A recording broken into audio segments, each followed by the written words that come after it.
la gente de norte a sur regresa nuevamente con ustedes. Ya sabe que nos puede seguir esta conversación, la puede seguir en YouTube, en el canal de Norte a Sur, también en el canal de Damaso Jiménez, en Verdades y Rumores, y por supuesto en el Twitter y en las redes siempre va a estar esta emisión de Norte a Sur, que reúne a Damaso Jiménez, a Darwin Chávez y a Francisco Rojas para grabar un programa que luego le enviamos a todo el que quiera estar informado de las cosas que nosotros decimos, siempre con el detalle particular de más información y menos especulación.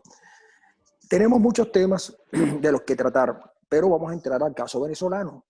Lo que ya pasó en Venezuela es importante y va a condicionar lo que viene, pero ¿qué va a pasar en Venezuela? Y le pregunto, le doy la palabra a Darwin Chávez, que por cierto acaba de escribir un trabajo muy bueno en Verdades y Rumores, que es verdaderamente interesante, sobre todo porque pone el acento en algo que él ha venido diciendo desde hace mucho tiempo atrás y que muchos no creían. Y justamente ayer yo estuve en una reunión donde las cosas que Darwin asomó en su momento cobran nueva vida y mucha preocupación. Yo solamente me limité a oírlos y decir, mira, cuando eso se comenzó a denunciar, mucha gente pensó que habían otros intereses subalternos en la denuncia y lo que estaba era poniendo de bulto una situación delicada para el gobierno interino y para los dirigentes del gobierno interino. Pero como de lo que se trata es de ver un poco más allá de lo que hasta ahora estamos viendo, ¿qué crees tú que va a pasar en Venezuela y con oposición y gobierno en los próximos meses en Venezuela? Bueno, lo primero que quiero es desearle a todos los venezolanos en cualquier parte del mundo donde estén, que tengan un año 2021 lleno de salud y de éxito, ¿no? Y que, por supuesto, sea mucho mejor de lo que fue el 2020, que fue un año terrible. Yo creo que el tema, incluso en lo que usted habla del trabajo que se publicó en el día de hoy en verdadesrumores.com, que tiene que ver con la corrupción que carcome al gobierno interino y a voluntad popular. Que se publicó Tiene este mucho, sábado. Este sábado. Exacto, este sábado, correcto. Tiene mucho que ver con lo que está ocurriendo en Venezuela. El gobierno interino de Juan Guaidó en los próximos días cumple 24 meses en el poder. Y además del fracaso por no haber logrado concretar sus tres mantras, cese la usurpación, gobierno de transición y elecciones libres, ha caído en uno de los problemas más graves que tiene Venezuela, que es la corrupción. Y eso ha impactado en la falta de confianza y credibilidad que hoy está experimentando. Guaidó está en porcentajes mínimos, no pasa del 15% de aprobación, y es por culpa de ellos mismos, porque no han logrado cumplir el cometido de avanzar en la transición en Venezuela para liberar a nuestro país, pero además han estado sometidos a escándalos de corrupción.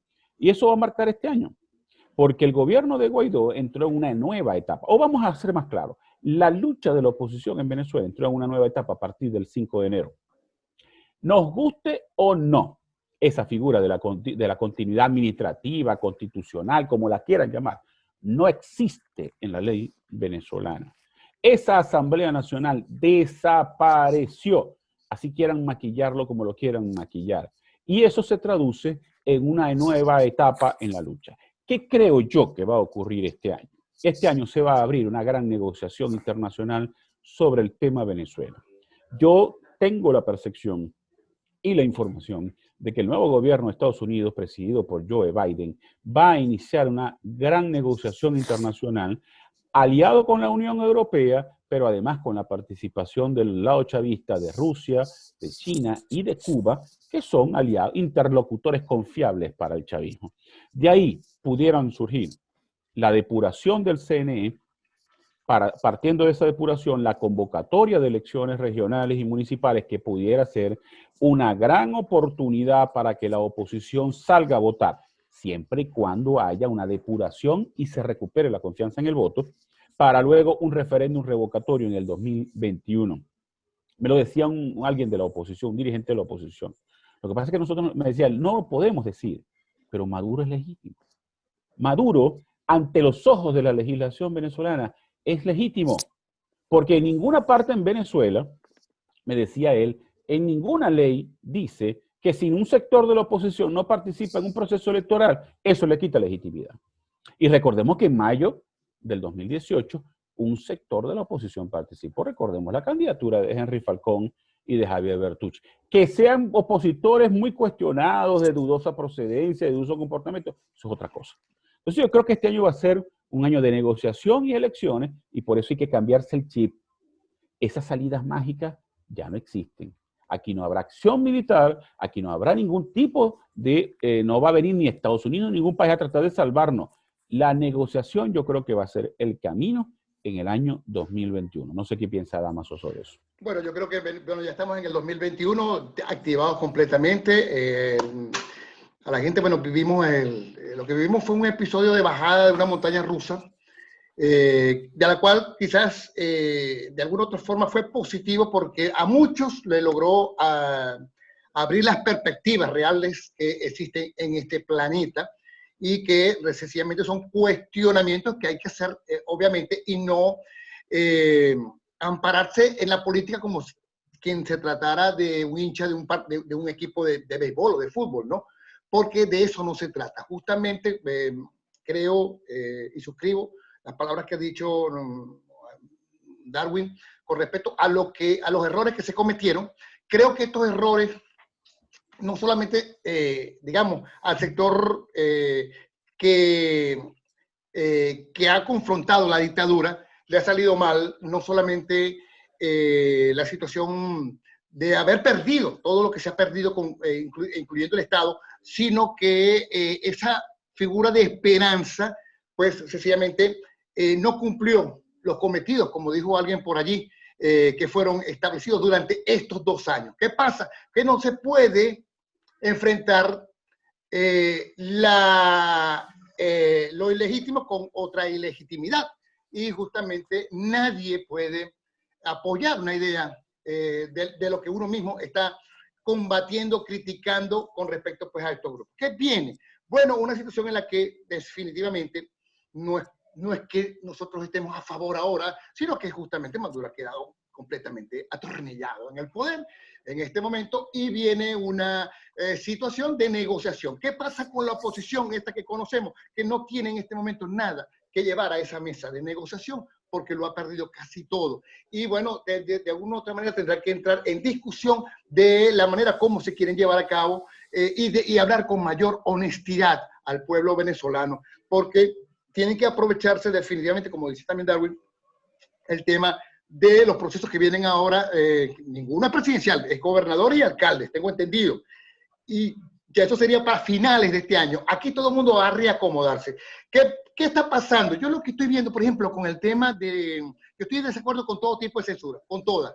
Pero el tema de la intervención, por ejemplo, de algunos medios que han jugado a la palestra del chavismo, lo que indican es que dentro del chavismo hay sus sectores, ¿no? Y sus guerras o sus guerrillas, ¿no? Propiamente. Y la entrada del hombre comunicacional, del Goebbels de Maduro, pues sencillamente está poniendo al tapete, acabo de entrar, estoy tomando el poder, se ponen en la que se tienen que poner y dejan de estar generando apoyo a otros sectores del chavismo que en este momento son enemigos nuestros. Entonces, bueno, sencillamente se le está dando un lapso, todo va a haber una correlación completa de fuerzas y posiblemente estén tratando de buscar, que no es fácil para ellos, una reactivación económica que no creo que se vaya a dar muy fuerte en Venezuela, pero sí van a permitir pues, algunos flujos y van a estar cambiando algunas posibilidades. Venezuela está completamente devastada y bueno, todo dependerá de las negociaciones que vienen, que en ningún momento, para que lo sepan de una vez, implica la salida de Maduro. Yo voy a cortito también. Quiero aclarar algo, no implica la salida inmediata. Bueno, exactamente, estoy hablando de este año. Estamos hablando del 2021, estoy hablando del 2021. Adelante, profe, disculpe. No, yo creo que la oposición no va a tener este año una situación mejor que la que tuvo en el año 16, en el 2016. Allí tenían algo que ofrecer, habían ganado con muy buenos números la Asamblea Nacional, cosa que ya hoy no tienen, al contrario, ya hoy ese bastión no lo tienen. Más allá de que por malabarismo hayan logrado permanecer, digamos, al frente de una tal Asamblea Nacional que ya no existía tampoco en el papel, pero no existía realmente porque no tenía sede. En la acción no existía tampoco. Sí. Entonces, por supuesto, además de eso, a diferencia del 16, hoy la oposición está más fragmentada que nunca. No solamente la oposición María Corina, Ledesma y compañía, y la de los otros opositores tipo mesita de noche, sino que el propio grupo que gobernaba prácticamente está separado. Incluso ayer alguien anotaba que el acuerdo ahora es jeje, Guanipa Guaidó. Guanipa ha resucitado de sus cenizas y se convierte en una gran figura de la política ahora, pero de una política que no va a ningún lado. Vienen las parlamentarias, el gobierno ya hizo unas elecciones parlamentarias e hizo lo que quería hacer, y va a haber elecciones de gobernadores y alcaldes independientemente de lo que decida la oposición. Y yo por la vía que veo es que la oposición va a volver a abstenerse. Los únicos que podrían presionar al gobierno para buscar alcanzar algunas condiciones mínimas de participación son los factores externos. Los internos no, porque incluso para movilizar la gente a la calle eso no va a ser posible. Entonces, la oposición debería, uno, organizarse, organizar a la gente. Dos, generar un discurso incluyente que incluya los problemas de la gente, los grandes problemas de la población, y por último diseñar una estrategia ganadora, pero eso no es una cosa fácil porque las diferencias entre ellos son demasiado marcadas. Ahora bien, el cambio de gobierno en Estados Unidos pudiera dar a una apertura, pero una apertura que dejaría las cosas en el mismo lugar, reconociendo. Yo me acuerdo que la primera asamblea que desconocieron, que no la iban a legitimar, Ramos Alud después a los pocos años fue a esa asamblea a llevar una propuesta, y bueno, si tú no la reconocías, ¿cómo vas a llevar una propuesta ahora? Eso va a ocurrir tal como dijo Darwin. Maduro sigue siendo el presidente territorial de Venezuela, y además de eso tiene una asamblea nacional que va a ser poco, porque ya ellos en una oportunidad le dieron a Maduro una ley habilitante para que gobernara con poderes prácticamente dictatoriales. Pero hay un detalle ahora. A la asamblea fueron Irán, fue Rusia, fue China, fue Argentina, fue México, fue Bolivia, fue Nicaragua, Cuba. Es decir, ya no se trata de una cosita de un tipo aislado, no. Al contrario, los tipos han ido logrando algunas ventajas, y eso va por los negocios, van a abrir producciones. Los chinos gobiernan, tienen una participación en el problema venezolano a través de sus socios en América Latina. Los chinos tienen inversiones en México, tienen inversiones en Argentina, inversiones en Chile, inversiones en Perú, inversiones en todos lados. No es con cañones, es con dinero que lo están haciendo. Y los Estados Unidos, casualmente, el elemento de choque o de enfrentamiento está debilitado. Es decir, que yo no quiero enviar un mensaje de desesperanza, pero yo veo las cosas en Venezuela demasiado lejos para pretender hoy cambiar las cosas que se fueron consolidando a lo largo de estos últimos años, por mala praxis política, por no tener política y por las apetencias personales. Y además de eso, porque la gente también dice, oye, vamos a sacar a estos ladrones que han saqueado todo para poner a otros, que la carta de presentación es esa. Fíjate que hay un detalle que no sé si en el artículo lo colocaba Darwin. La comisión que se nombró para estudiar la situación de los alacranes, esa comisión no, presidida por Zambrano, por Edgar Zambrano. Edgar Zambrano. Sí, Edgar Zambrano. Edgar Zambrano no concluyó en nada. No, y ahora hay una acusación contra un tal Troconis, que nadie sabe quién es, pero alguien lo tiene allí. Entonces, hablando a nombre de PDVSA, cuando no tiene la autorización de PDVSA. Fíjese en ese caso, profe, el caso de Javier Troconis. Javier Troconis fue señalado el año pasado por dos empresarios que pretendían obtener el contrato para la recuperación de activos en el exterior. ¿Qué ocurrió con eso? Nada. Pero ahora el Washington Post, que no es Verdades y Rumores, ni Venezuela USA, que es un enorme medio de comunicación, ni bien dateado, lo señala de haber estado intentando una negociación con Paraguay. La negociación no es lo malo. Lo malo son los 26 millones de dólares que iba a cobrar el abogado argentino por la intermediación legal. ¿Qué pasó con eso? Nada, el tipo sigue en el cargo. O sea, Guaidó no lo ha destituido. Ya con esa sola intención de lo que quiso hacer en Paraguay, tenía que haberlo destituido. Pues eso es algo deshonesto. Queda la pregunta, profesor Darwin, profesor, queda la pregunta. ¿Qué pasará entonces con Guaidó? Porque, por ejemplo, la Unión Europea dice que apoya a Guaidó, pero no apoya a la asamblea, el parapeto de asamblea que pretende imponer también. Entonces, ¿cómo quedan ahí? ¿No? Completamente. Juan Pablo Guanipa está con un liderazgo de algo que es ilegítimo, cuando había renunciado a algo que era legítimo. O sea, factores que realmente no entendemos. Fíjense lo siguiente, lo extraño de todo esto. Con Troconis no se dice ni se habla nada, ¿no? Y hay denuncias. Hay gente que está, o gente honorable en algunas actividades del gobierno, que me consta que es así, que no entienden cómo todavía Troconis sigue actuando, y actuando a nombre de PDVSA cuando no tiene autorización para eso.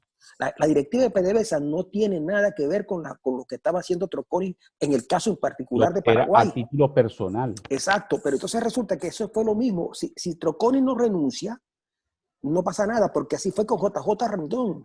Todo el mundo supo de la operación Gedeón que la estaban montando, y JJ Rendón estaba al frente de eso y era un gran asesor del gobierno. Si JJ Rendón no renuncia, nadie dijo, mira, Rendón, ese tipo nosotros ni siquiera lo desautorizaron. Entonces tú dices, ¿cómo haces tú como político para venderle a la gente la esperanza si los que supuestamente están allá haciendo el trabajo político están actuando para sus propios intereses? Yo por eso, mira, yo tengo mucha desesperanza porque no estoy allí y porque sé que los intereses son otros. Fíjate que nadie, le cambian el nombre a Ciudad Ojeda porque les dio la gana y nadie se pronuncia, chico. Nadie. Y la gente esperando. Hay cada vez más miedo, adentro. Mira, antes de para ese tipo de pronunciamiento.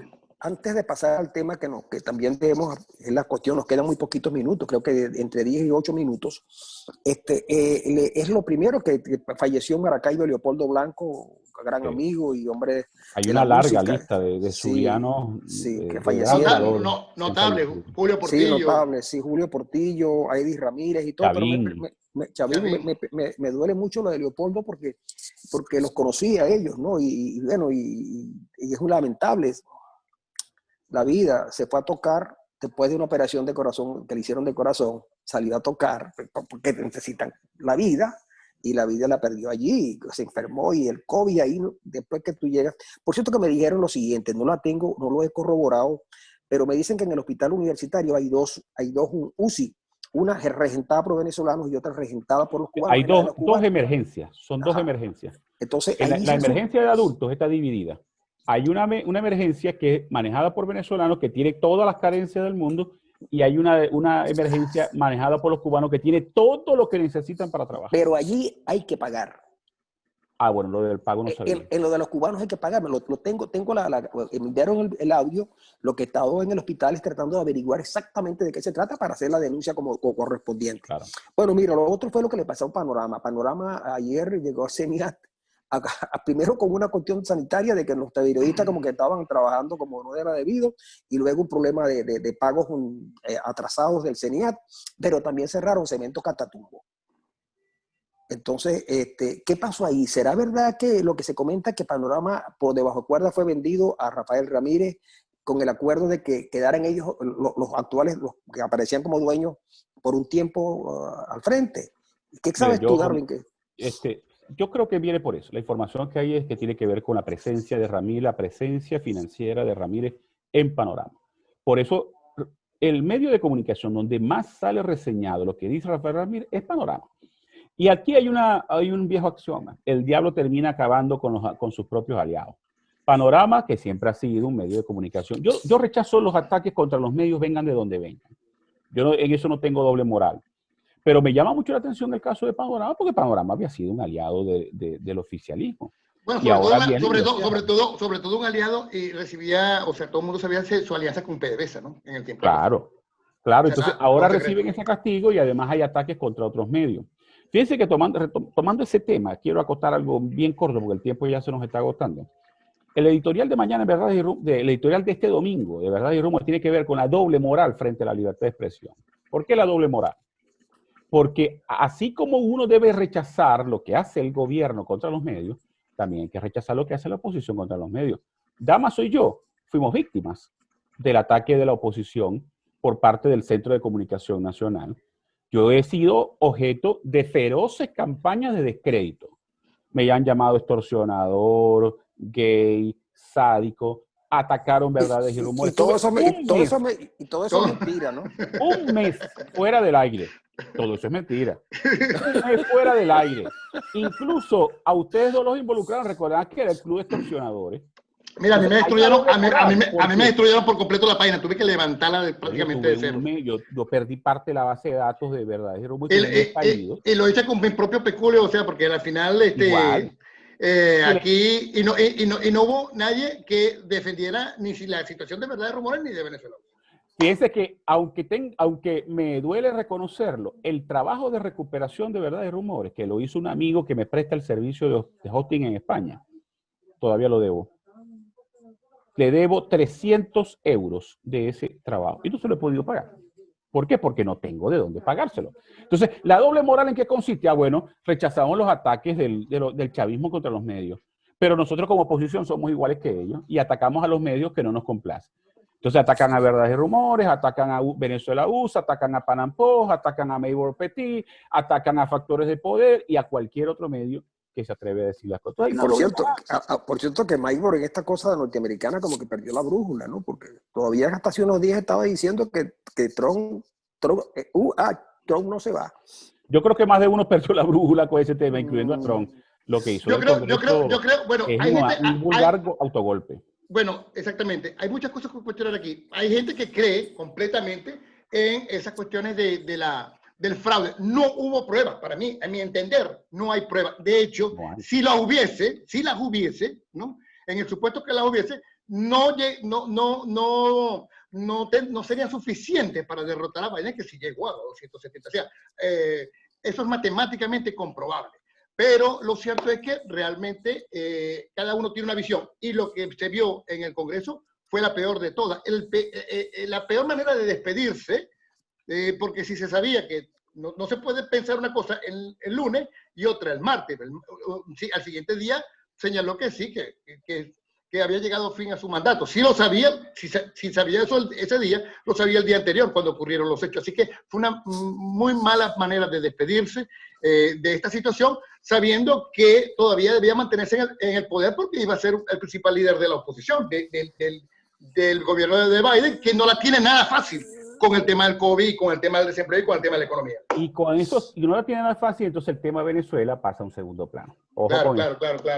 Sí, Chico, a mí con lo del fraude, lo que me llamó la atención es que había tanta gente involucrada en el fraude masivo que denuncia Trump y algunos venezolanos sobre todo. Es que había tanta gente involucrada que era imposible. Era unión de jueces, fiscales, policías, funcionarios electorales, militantes de partidos republicanos, militantes. Mira, es la conspiración más gigantesca que yo he podido conocer según los que defienden esa tesis. Yo no la creo. Pero fíjate tú cómo son los golpes ahora. Evo Morales dio un golpe, intentó dar un golpe en Bolivia y quien cayó fue él.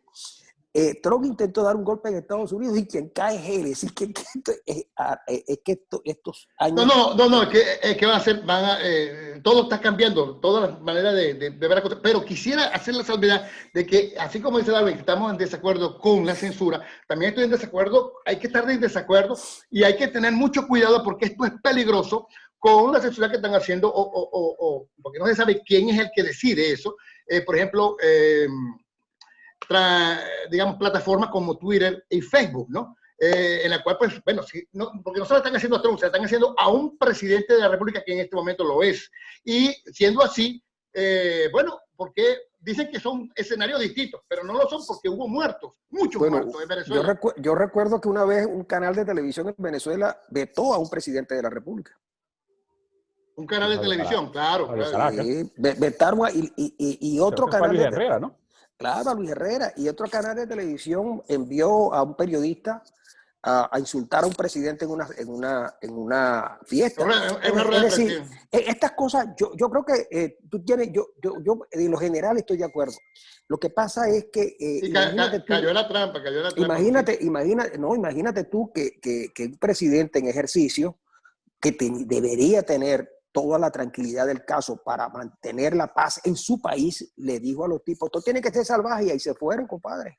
Es decir, hoy todos esos conceptos deben ser revisados. Yo no sé si nosotros tenemos tiempo para hacer esas cosas o será en otro momento, pero no es cualquier cosa. Digo lo siguiente, parto del criterio de que la censura no es buena en ningún lado. En ninguna parte. En ninguna parte, pero resulta que hay cosas, por ejemplo, el que tenga en sus manos el gatillo nuclear, ¿de acuerdo? No puede ser. El que tenga 74 millones de personas ahí que no reconociendo una cosa y incluso diciendo mentiras. Es decir, es cuestión de que esto se analice, que se va a analizar. Fíjense lo siguiente, yo no sé si le recomendé el libro Cómo mueren las democracias, de Wilski. Es un libro que justamente salió en el 18, justamente quien analiza es a Trump. Y tiene toda la razón. Y en estos días yo vine y leí una entrevista que le hizo El Tiempo de Bogotá y la retuiteé y recibí insultos. Cuando el tipo lo que es profesor de gobernabilidad en Harvard, pero un tipo que sabe de lo que está hablando. Es decir, ese tema y otros temas deberíamos tratarlo, yo estoy de acuerdo, pero no es el de norte a sur, sino en una plataforma un poco más amplia, a ver si podemos tener nosotros un día. No solamente ese tema, sino también, por supuesto, de las nuevas formas de ataque, no solamente a los medios, sino a las personas o a sus mensajes, ¿no? Como por ejemplo... Pero les propongo lo siguiente. ¿Por qué nosotros de norte a sur no patrocina un foro como nosotros allí, más que como ponentes, con alguien que pueda hablar del tema y nosotros servirle como, digamos, como vamos a revisarlo. Vamos a revisar eso y lo hacemos aparte, otro día lo grabamos y lo colocamos en las redes, porque este tema que plantea Damaso Jiménez es un tema, y tal como lo hace David, es un tema crucial. Sobre todo porque también este mes de mayo viene lo que algunos compañeros me han hecho conocer como el gran tema del 2021, como es el gran reseteo, como lo llaman, el gran reseteo a través de lo que va a ser el Foro Económico Mundial, donde posiblemente, y esto lo tiene que manejar muy bien el profesor, van a haber cambios en la economía, se va a pasar prácticamente hacia otra moneda mundial y bueno, hay que tener mucho cuidado con todo esto porque es mucha información la que se está manejando por ahí. Bueno, amigos, yo creo que vamos a dar por finalizada esta emisión de Norte a Sur. Les recomendamos que usted puede, ya que nos siguió, recomendarle a sus amigos que lo puede volver a ver en Venezuela USA ORG, en Verdades y Rumores, en el canal YouTube de Damaso Jiménez, también en el canal YouTube de Darwin Chávez, y por supuesto en las redes vamos a estar todos estos días con estos temas que son de mucho interés para los venezolanos y para los que están dentro y los que están fuera. Amigos, fue un placer haber estado con ustedes. Damaso Jiménez, Darwin Chávez, Francisco Rojas, le dan las gracias además a todos ustedes. Bueno, chao, hasta la próxima semana. Que la pasen bien en este mes de enero, ¿no? Bueno, nos seguimos viendo el próximo sábado. Chao.